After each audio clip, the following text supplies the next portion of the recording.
Good morning, students. Welcome to online classes of CG Public School student. Today I will teach you chapter 8 of English grammar. The chapter name is continuous tenses. So student, I have explained half chapter in my previous video. Today I will explain remain chapter in this video. Today's my topic is past continuous tense. The past continuous tense is used.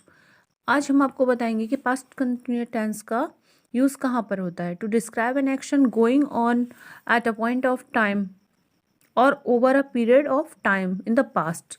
तो student आपको बता दें कि past continuous tense का use वहाँ पर भी किया जाता है जहाँ पर जो टाइम निकल चुका है, जो पास्ट के बारे में जब हम बात कर रहे होते हैं, पास्ट टाइम के बारे में बात कर रहे होते हैं, तो वहाँ पर भी हमारा पास्ट कंटिन्यूस टेंस का यूज़ किया जाता है। द टाइम ऑफ एक्शन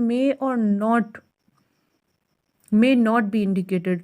जो हमारा सेंटेंस बोला जाएगा उसमें जो एक्शन हो रहा होगा, जो पास्ट टाइम में हमारा एक्शन हुआ है, उसमें टाइम हो भी सकता है और ना भी हो सकता है। जैसा कि आप फॉर एग्जांपल में देखेंगे, we are strolling all evenings. हम प्रत्येक शाम को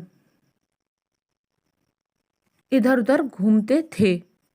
तो यहाँ पर ये टाइम दिया हुआ है ऑल इवनिंग्स, यानी कि हर शाम को हम इधर उधर घूमते थे, यानी कि पास्ट में काम को करते थे। तो इसीलिए यहाँ पर वी के साथ वर्ब का यूज़ किया गया है।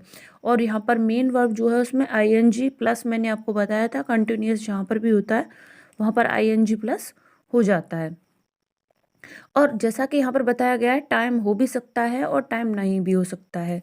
तो यहाँ पर टाइम शो किया हुआ है इस एग्जाम्पल में। और इस एग्जाम्पल को अगर हम देखें, आई वॉज स्लीपिंग, मैं सो रहा था। तो यहाँ पर जो सो रहा था इसमें टाइम शो नहीं हो रहा है, लेकिन जो एक्शन है ये पास्ट टाइम में ही कंप्लीट हो चुका था। अब है सेकेंड पॉइंट, देखेंगे to describe an action that was in progress when another action took place. जब कई बार क्या होता है, एक एक्शन हो रहा होता है, एक एक्शन तो कंप्लीट हो जाता है, यानी कि पास्ट टाइम में ही एक एक्शन कंप्लीट हो चुका होता है और दूसरा एक्शन जो है वो अभी कंप्लीट नहीं हुआ है, वो प्रोग्रेस में, यानी कि अभी वो चल ही रहा है, कंप्लीट नहीं हुआ है। तो फॉर एग्जाम्पल में देखेंगे, they were working in the laboratory when I arrived. जब मैं आया, यानी कि ये काम तो कंप्लीट हो गया, वो आ चुका था। जब मैं आया, they were working in the laboratory, वे प्रयोगशाला में काम कर रहे थे। यानी कि एक काम तो कंप्लीट हो गया जल्दी ही और दूसरा काम अभी चल रहा है, हो सकता है चल भी रहा है, लेकिन वो पास्ट टाइम से ही चल रहा है। ओके, नेक्स्ट पॉइंट है, when I met him he was baking cakes.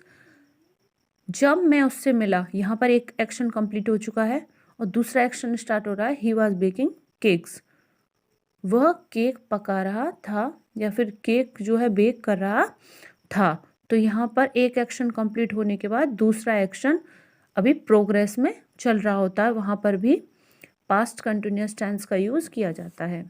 In this two sentences we say that the verb in the past continuous tense are describing longer action। अब देख सकते हैं यहाँ पर जो पास्ट कंटिन्यूस टेंस की जो वर्ब दी हुई है वो वहाँ पर उसका जो एक्शन हो रहा है वो लंबे समय के लिए हो रहा है, यानी कि वो जो प्रयोगशाला में काम कर रहे थे वो ज़्यादा देर तक कर रहे थे।